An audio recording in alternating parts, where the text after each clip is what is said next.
Um, yeah, this brings me to our next speaker.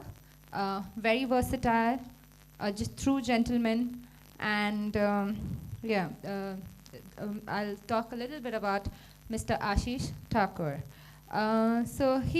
He's a counseling psychologist from a clinic called Mind Temple, owned by Dr. Anjali Chabria. It's very close to my heart. I've been there personally working with her for nearly 10 years. And I do miss that. That was my second home. My mom used to always tease me. So he has completed an undergrad in commerce, and he did his master's in business and human resources. Like I said, truly versatile. He then decided to study his counseling psychology in mental health and wellness from New York University. And post that, it is definitely our benefit as well to have you do and complete this course, because we can have now you as a speaker speak on this topic and share all your true knowledge with us. He's been a winner of the Adrian Levy Award in New York University. He's been valedictorian speaker at New York University again, and he has worked with at New York at the Crime Victim Treatment Center that focused on working on trauma, grief, loss, and yes. So his approach is a Carl Rogers approach, which is a human-centered approach. And like I said, we are very happy to have him here. So just a round of applause for Mr. Ashish Thakur.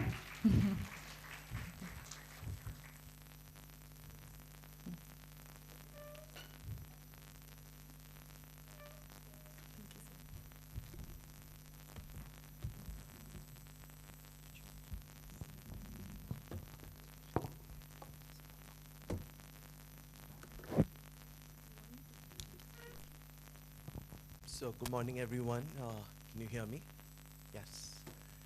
There are going to be certain things that you're going to find repetitive all through the day. There will be statistics. Louder. There's going to be certain things you're going to find repetitive all through the day. It's going to be statistics. It's going to be numbers. It's going to be thoughts. It's going to be feelings. It's going to be emotion. And I know that each speaker here, even though we haven't gone through what each one of us is presenting, is going to talk about those things. And the reason behind that is that the human mind forgets what it is uncomfortable with. And the human mind needs to be reminded again and again and again of things that put us at a lack of ease. So I'm going to also try and keep this session a little interactive, and I would appreciate it if you respond, because it's going to become otherwise one way, and you're going to reach a saturation point by the time you're at the third or fourth speaker, because there's so much of information, there's so much of data. It is a intense subject. So, comprehending suicide. And when Gayatri was speaking, I was just thinking for myself, once again, how is it possible to comprehend suicide? The act of someone intentionally taking his or her own life. Now, that is going to be one of the themes that I am going to speak about today. I have a question for you. Any Harry Potter fans here? Few Harry Potter fans, right? We've heard of Harry Potter though, right? How many have not heard of Harry Potter? So everyone has. There's a character in the Harry Potter series where J.K. Rowling says, "He who shall not be named." Who's that character, Harry Potter fans? Lord Voldemort. He who shall not be named. What do you, when you see that expression all through the 6 episodes, what do you experience? You know, every time someone makes a reference to Lord Voldemort, it goes, shh, he who shall not be named. Suicide in Indian society has been like this Lord Voldemort. You know, fear, apprehension. I don't want to take that name. I don't want to talk about that experience. Look at it from afar. And yet here we are at a conference on suicide prevention. So thank you to Sisters Living Works, to Gayatri, but to each one of you here today who are willing to talk about and touch, to name suicide. You know, I used to refer to it as the S word, because it used to be so hard for me at one point of time to myself name it. So my understanding of suicide essentially comes from being a suicide survivor myself. My mother died by suicide in 1990. And ever since, the S word in the family, in the circles that I would be, would be like, shh, you don't talk about it. You kind of, every time there was a reference to what had happened, and I'm saying what had happened and not naming it just to bring out the feeling that it would be, I'm like, why are you demonizing her? Why are you characterizing her by just her end or the manner in which she chose to end it? Like, I remember people would get so uncomfortable, and I would want to talk, I would want to ask, I would want to share, I would want to hear. One of the factors of understanding suicide is getting comfortable with the uncomfortable. So, one would think that why would one want to try and understand such a heart-wrenching experience as suicide? Because like Gayatri shared, an Indian study said that the highest suicides in India are in the age category of 15 to 29, followed by the age group of 30 to 44. And India reports one of the largest number of suicide rates, especially with the youth. And then a 1,000-mile journey begins with one step, and the number 10,000 begins with one. So we're very fortunate that we've come such a long way, even though we have a very long way to go, that we've had experts like Dr. Anjali, Dr. Hari Shetty, who we'll see this evening, Gayatri, and so many people around the country take initiatives at the micro level to sort of begin to help sensitize us to the uncomfortable Lord Voldemort of suicide. I recall reading a statement made by a Japanese philosopher. Shweta, is this working? I'm gonna continue nonetheless, till they figure out the slides. The PPT is honestly the last part of my, the most least of priorities. So there's a Japanese philosopher, 13th century Japan, who said, life itself is the most precious of all treasures in the universe. And not even all treasures in the universe can be compared to the value of one single human life. Now, the statement, kind of touched me when I read it first, because it was very simple and yet very profound. Thank you. And yet it brought me to this conflict that if man's basic, and when I use the term man, please know I'm not referring to men, I'm referring to humankind. When we do our psychology papers, we're like him stroke her. It'll become quite boring if I keep going that way, so please bear with that. It brought me to this conflict that if the very basic instinct of human beings is self-preservation, and if life is supposed to be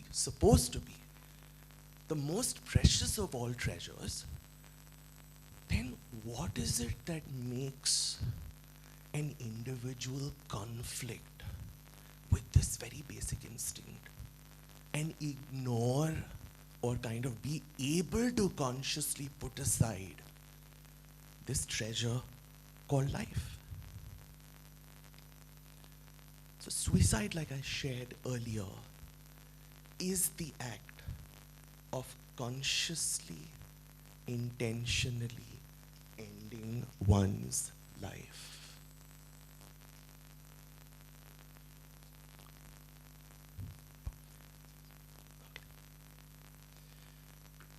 The person makes a conscious decision to end his or her life.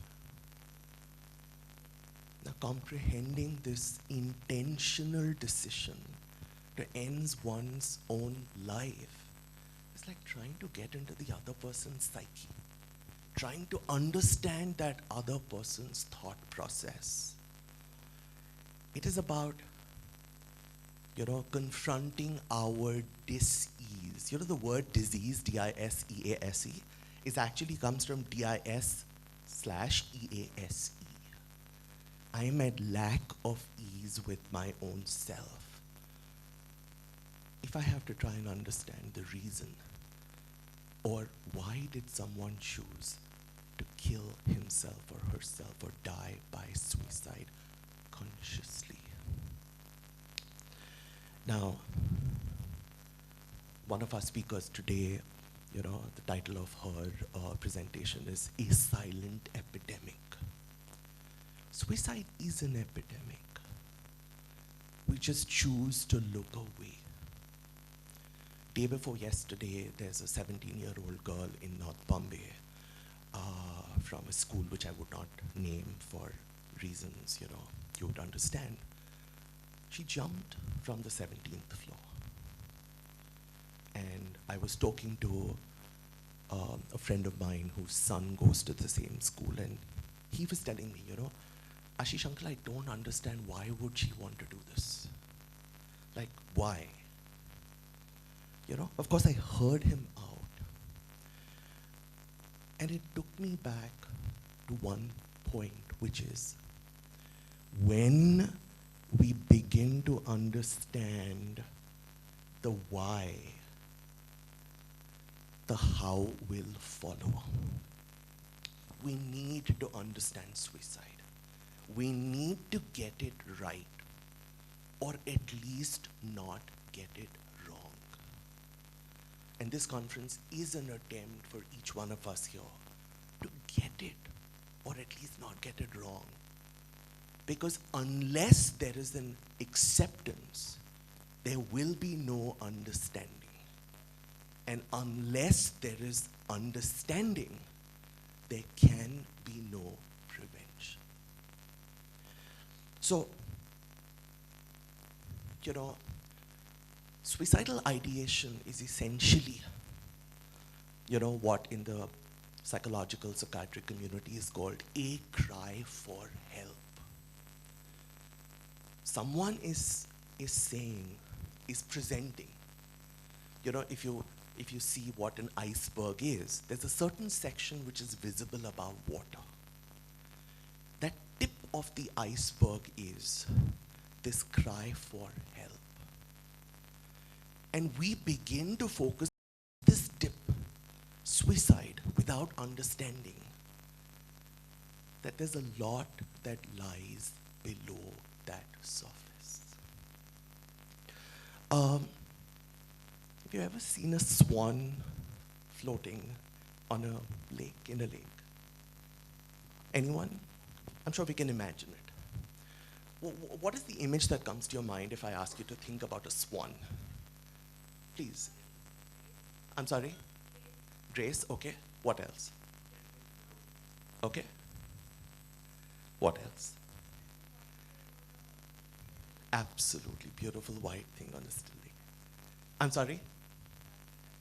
Okay. So when you see this swan, or you imagine this swan, on a lake, this graceful poise, almost like the perfect yoga pose. I'm the bad example of it. Floating on the lake, graceful, calm, composed. What you see is what is above the surface. What you're not seeing is how furiously it is paddling below the surface in order to keep afloat and swim. So, if a person on the surface, it's hard to talk and it's hard to sort of share, I want to die by suicide, I want to kill myself. If the person presents, shares, talks about that, and if that is the tip of the iceberg, then imagine, or try and imagine, how furiously would he or she be paddling below the surface to stay afloat, just to stay afloat. I recall someone in session talking about his suicidal ideation to me, and the parents had been making a lot of suggestions to him, do this, do that, etc. And he was like, I'm barely managing to keep afloat. The reality does not lie on the surface. It lies deep down in the depths of the ocean. So,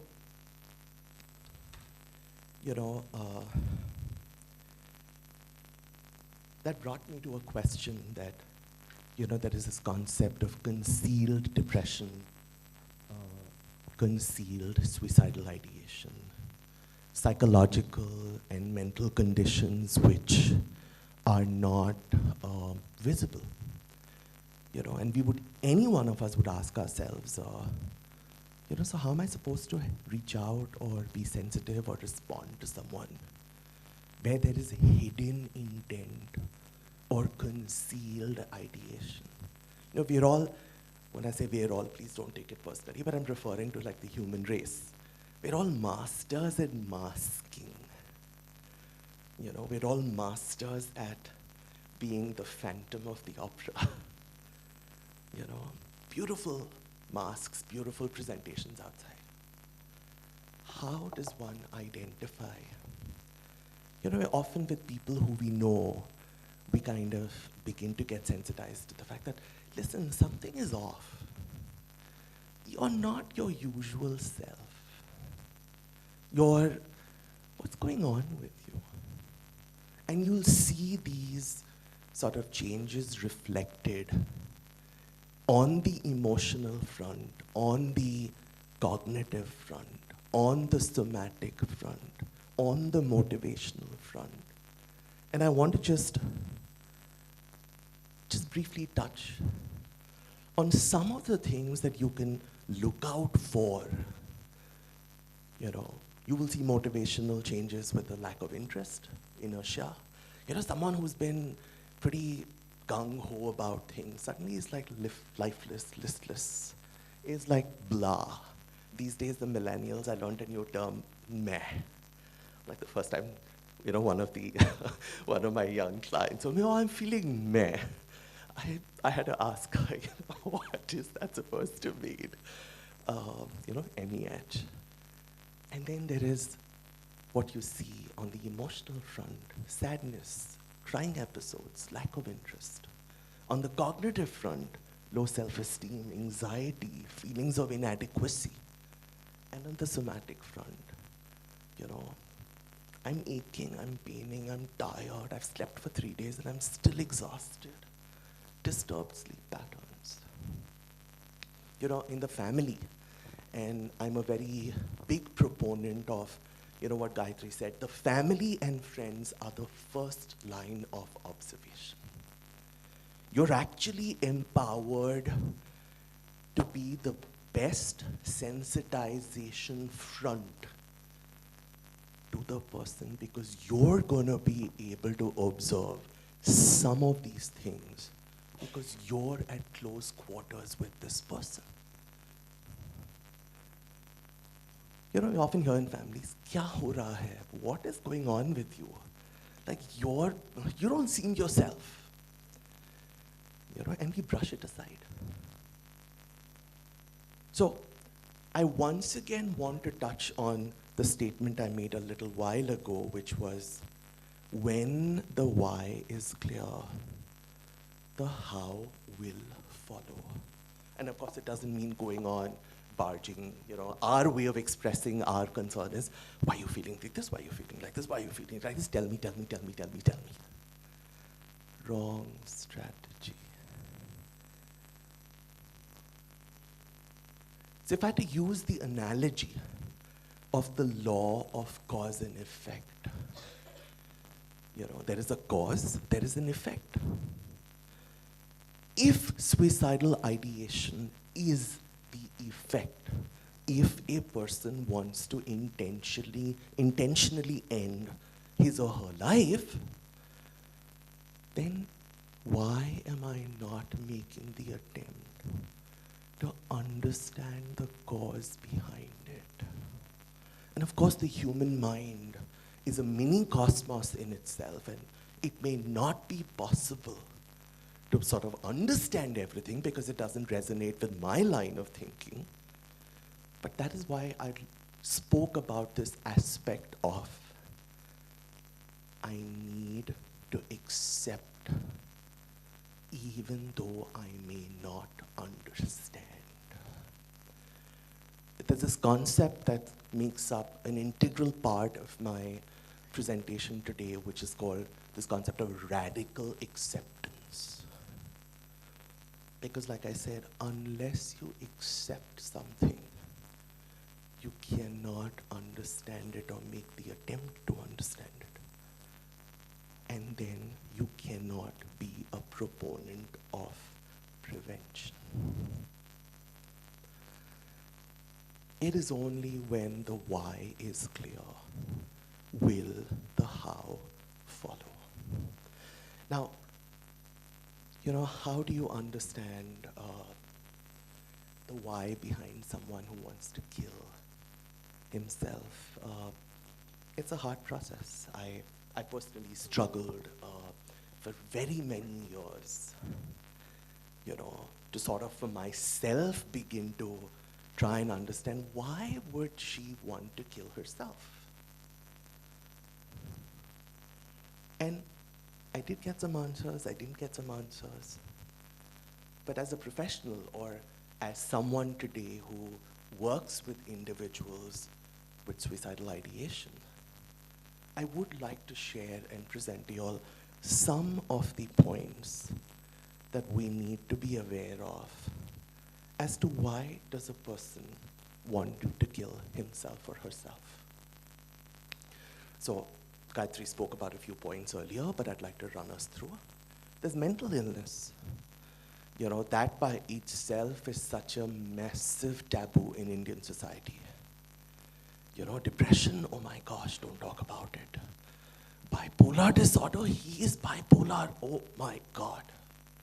Schizophrenia, OMG, written him off. Somewhere later on I'm going to quote this line, but I'd like to bring it organically right now, is when you have a fracture, you don't go OMG, right? You go to the orthopedic and get it checked out. You do whatever has to be done. Why the difference when it comes to a condition? And I normally don't like to address mental illness as illness, and yet I tell people, don't buffer it.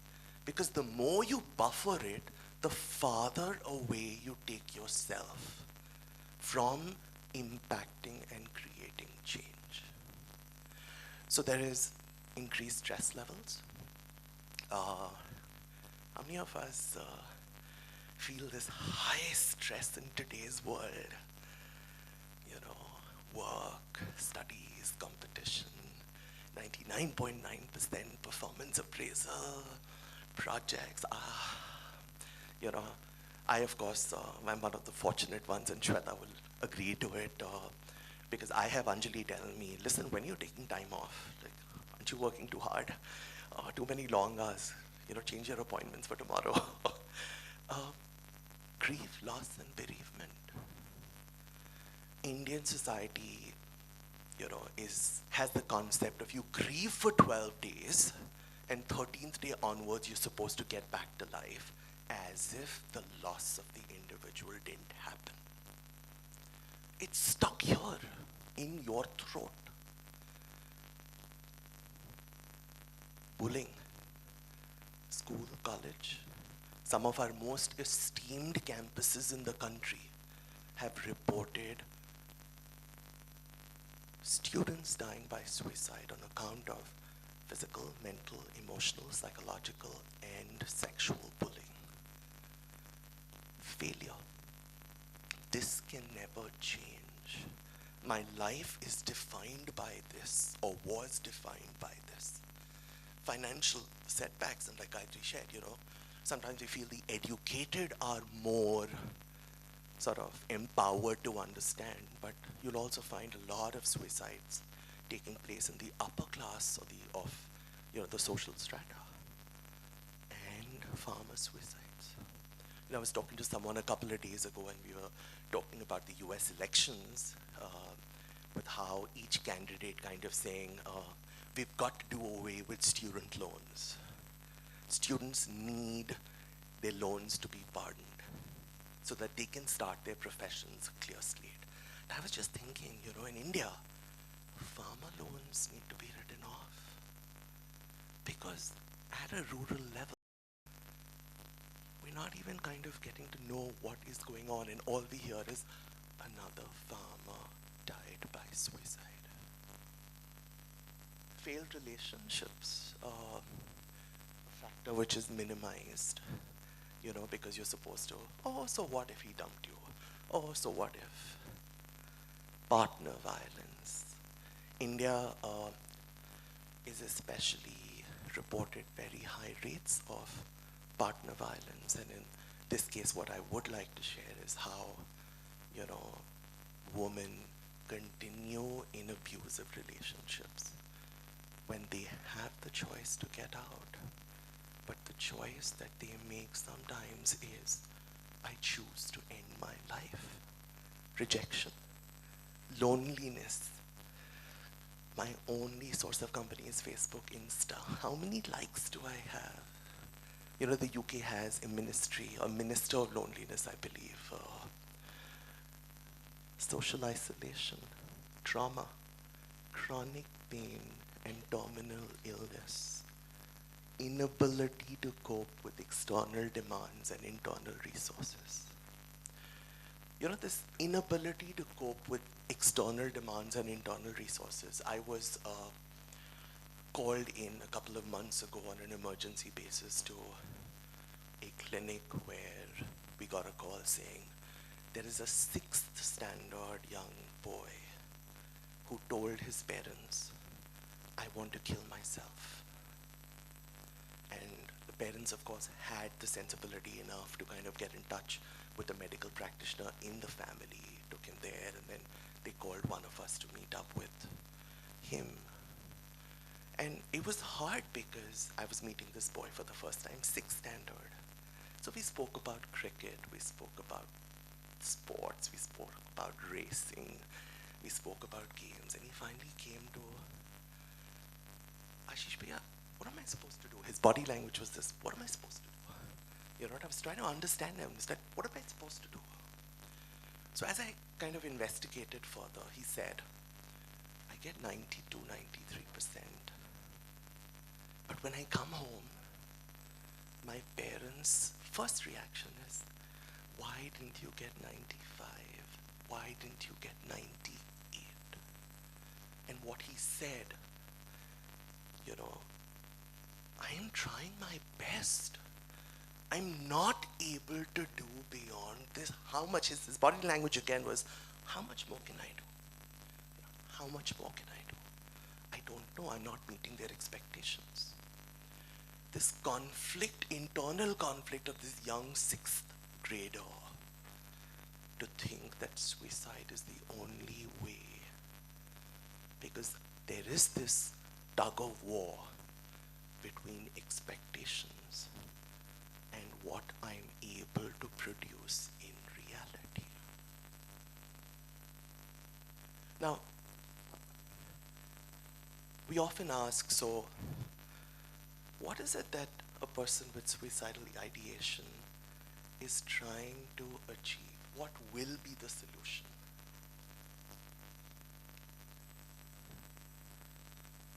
They want a solution, that is why.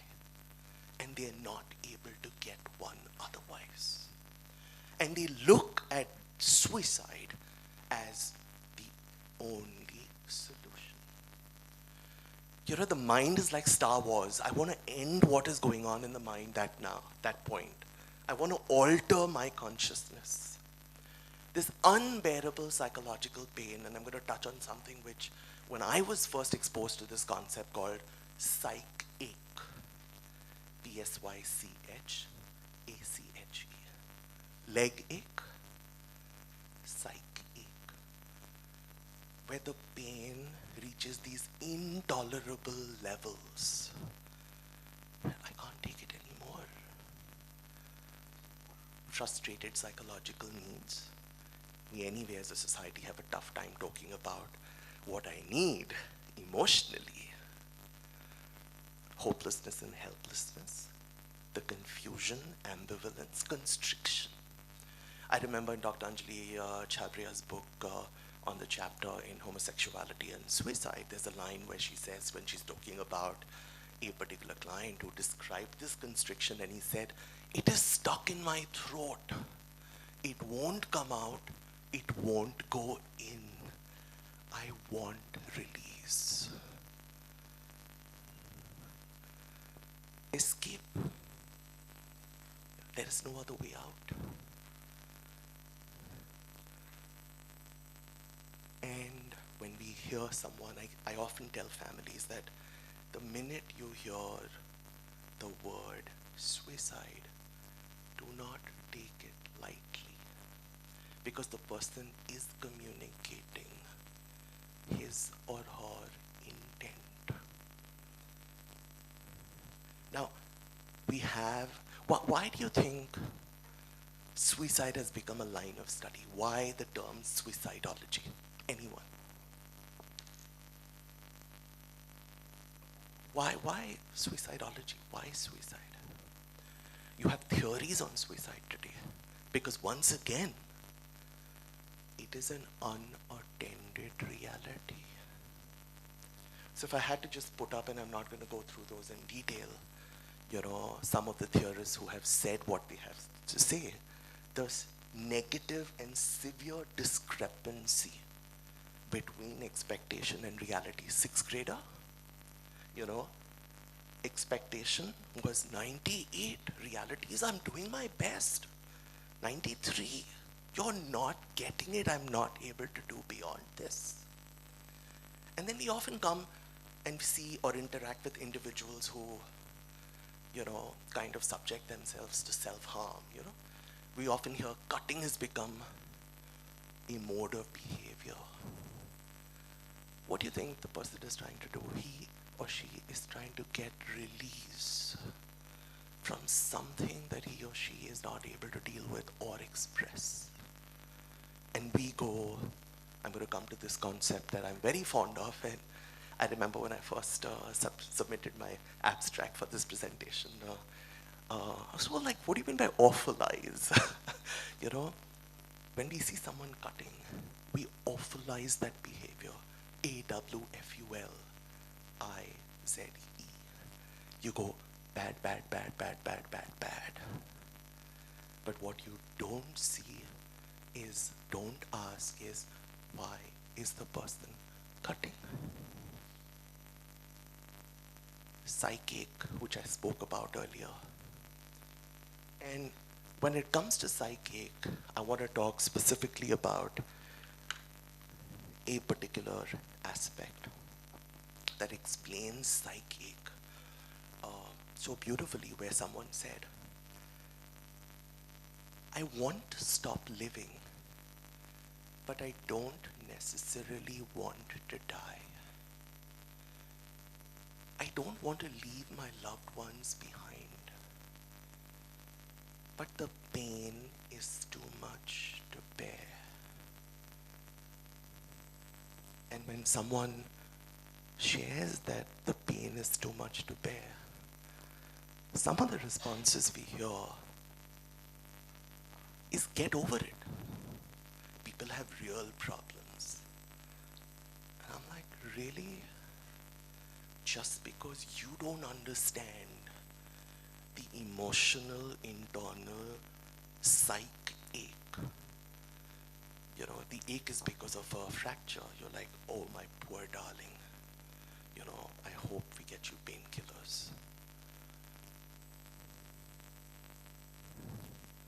How many of you, and I don't want you to respond to this because that would mean in a certain way, you know, sort of outing yourself with your emotions. We've all at times felt this certain psych ache within. You know, of course, maybe we deal with it better. Better is a relative term. And then I'd like to talk about this concept which was introduced by one of the theorists, where he said, you know, they're time limited. Suicidal ideation could be time limited. And when there is a heightened sort of situation. And I remember reading something which very beautifully for me sort of helped me understand this concept, where it was said that I didn't want to die forever, just for that day. Just for those moments when the pain seemed too much to bear.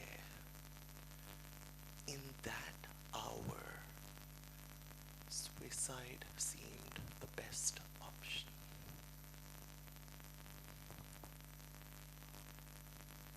And then there is Aaron Beck's concept of hopelessness, helplessness, that things won't change. You know, I'm very personally sort of affiliated towards Aaron Beck's concept of helplessness and hopelessness, because I feel, just in my limited capacity, that becomes the underlying common denominator to everything that is in numerator, whether it is a psychopathological condition, whether it is financial setback, whether it is relationship, whether it is isolation. The common denominator is we have an epidemic of helplessness and hopelessness going around, especially with the youth of today. So,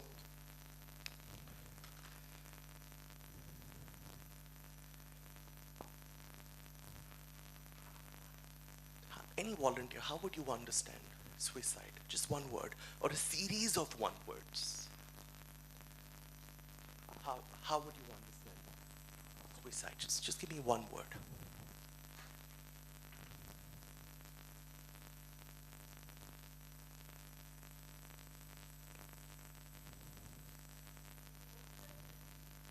Okay, brilliant for starters.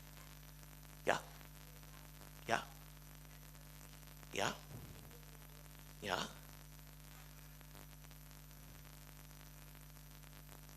You know, for me, personally and professionally, I look at it as the absolute depth of despair. hear about this aspect, rock bottom. If I have to go any lower, I sink deep down into the ground and disappear because I can't take it anymore.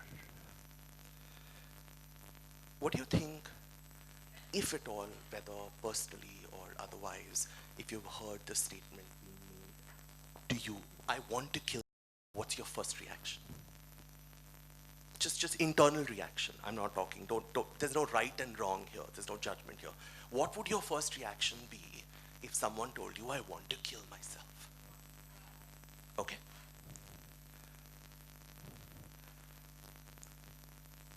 Yeah?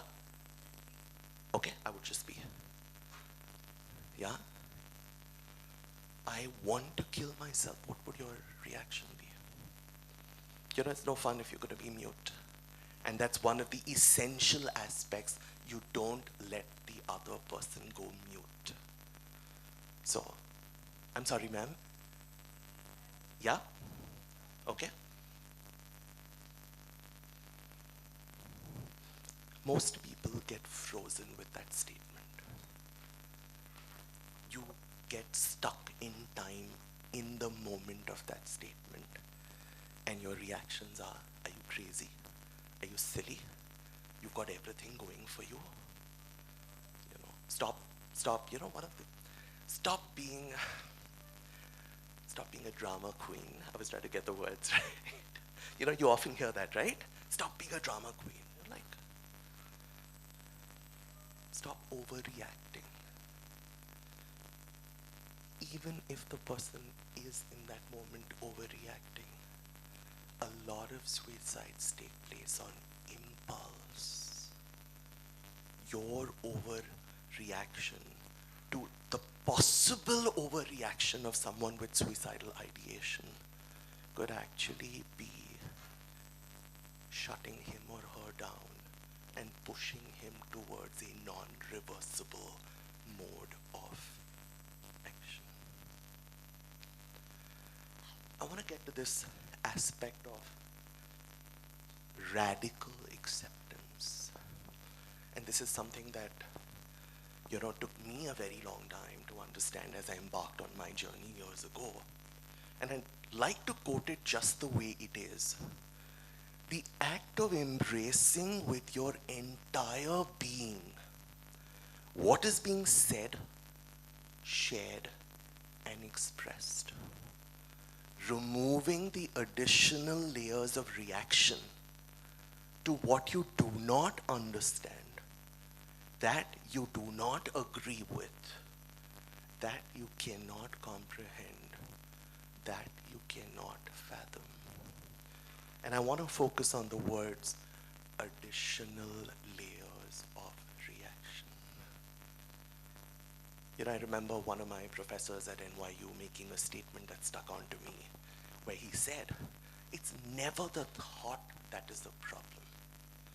It is a manner in which it is reacted to that either catalyzes action or slows it down and thwarts it.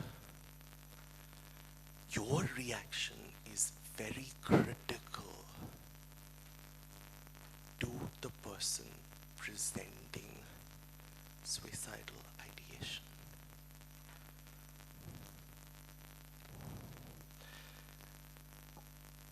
Do you acknowledge that person's feelings, or do you reject it? Do you hear him or her out, or do you shut him down? Is there embracement, or is there rejection? Are factors that I'd like us to think about when it comes to the point of radical acceptance. And I often hear from people, how am I supposed to respond when someone says, I want to kill myself? And no matter how academic it may sound, some interventions that have proven very handy, even though you're quivering in your heart when you hear those words, are some of these. where I'm going to check if they pulled up the right slide.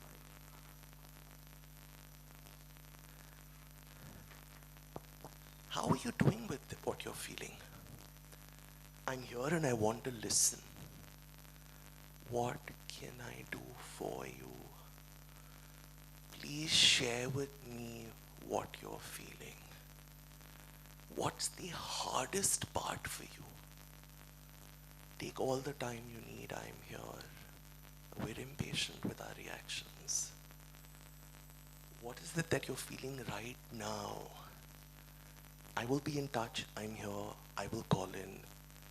Can we go and meet someone together? Patience, being there, listening but not reacting. You know, we often think of conversation.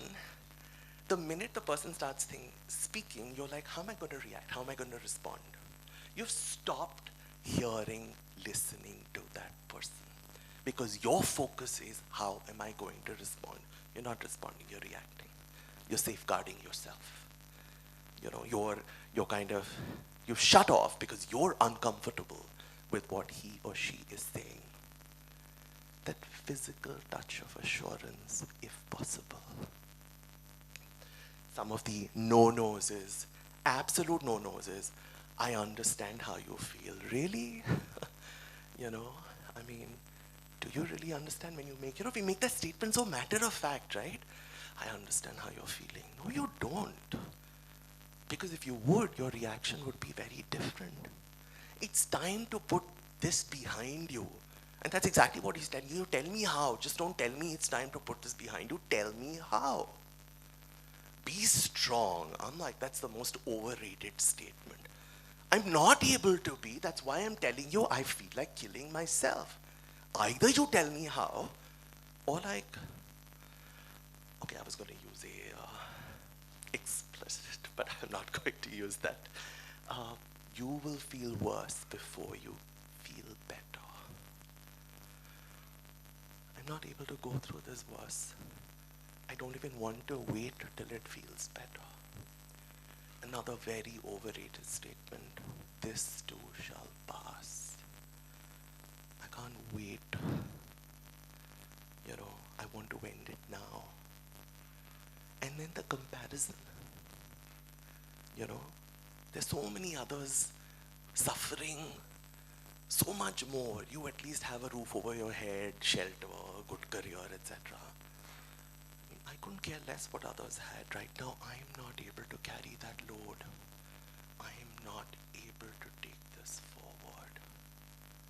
And what we do is we compare, with no disrespect to the suffering of other people, but we compare with zero reference to context.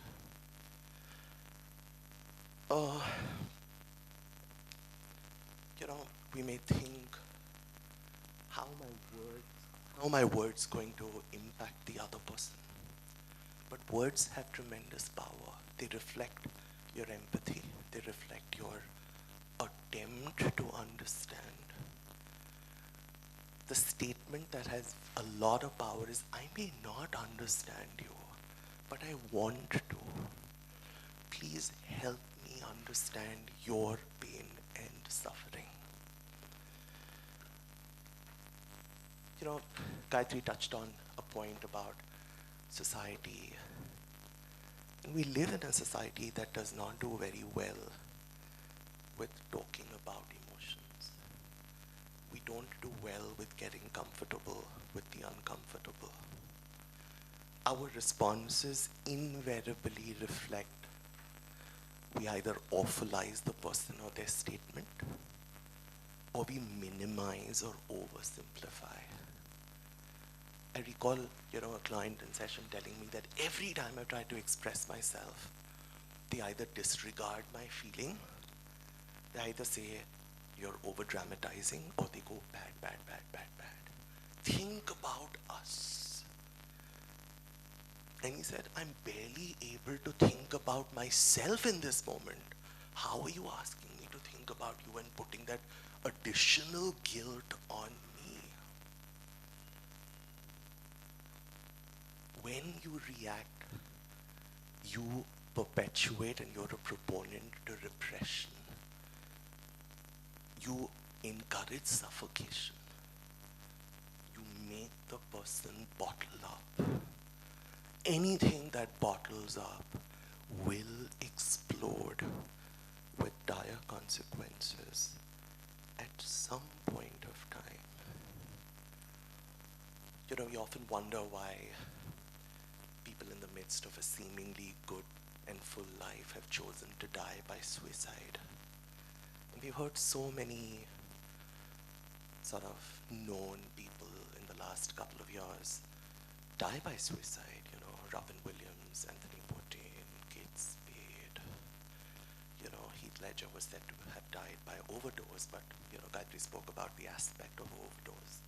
And while we will never know, unfortunately, we ask the question after the person has died by suicide, why didn't he just say something?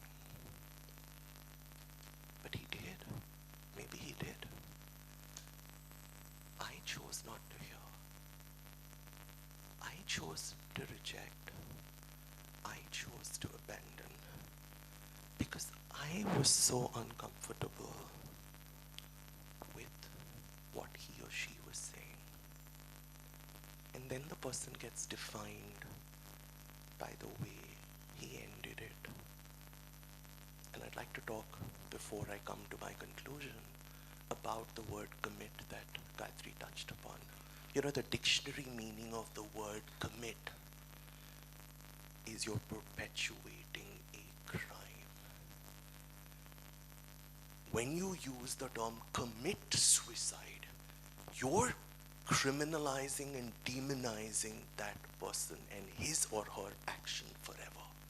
You're defining his or her closure with the word commit. No, there is no commit. He died by suicide. I want to close with two or three critical constructs. Patience, non-judgment, even though I may not understand. You know, people with suicidal ideation are not necessarily the easiest to deal with sometimes. There's irritability, there's hopelessness, there could be depression. And we kind of think of ourselves to be empathetic human beings. Human beings, by basis of existence, are supposed to be empathetic and compassionate. But in today's world, empathy is a competence that needs to be learned. We need to become capable in the art of non-judging. We need to hone the skill of trying to understand, even though I may not agree, accept even though I may not understand. Before I close, I'd like to share the expressed narrative of someone who died by suicide. I would request you, if you're comfortable, close your eyes and very intently listen to these few lines. I feel a kind of pain and hopelessness that is maybe impossible to describe. How can I have gone on to being someone who loves life to wishing only to die? I feel cold. I feel agitated. I am in horror. I feel relentless despair. Everything in life is leaching away. I'm losing control of myself.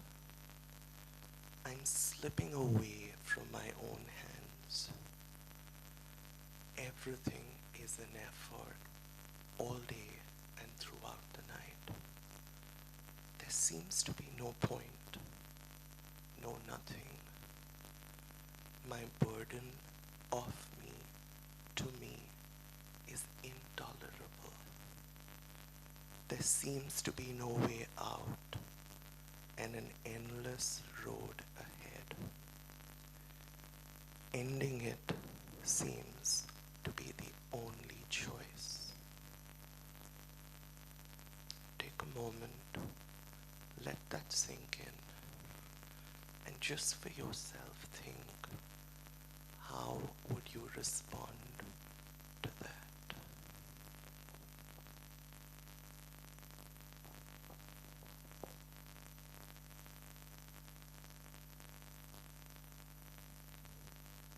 You could open your eyes.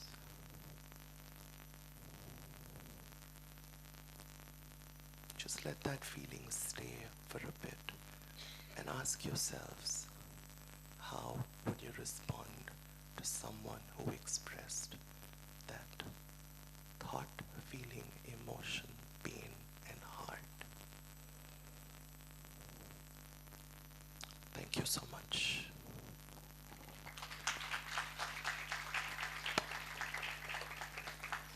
Thank you so much, Mr. Ashish.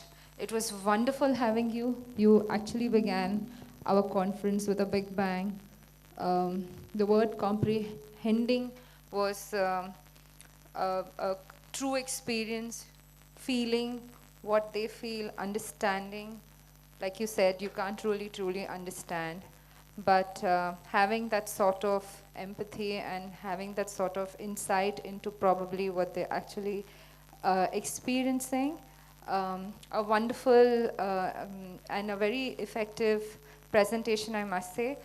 And thank you very much. I think the term understanding why and the how will follow will always remain with me now. And yes, even after a long experience, I feel there's always a learning, and this was truly learning for me. Thank you so much. From the audience, thank you. From the audience, would anybody have any questions for Mr. Ashish and would want to ask anything about his presentation today or beyond? And of course, we'll have that opportunity in the evening with Anjali and Harish as well, you know. After the panel, there will be an opportunity for Q&A and for you to share, ask, discuss, you know. Let it just sink in for now. Thank you. Thank you. Beautiful moment. Thank you.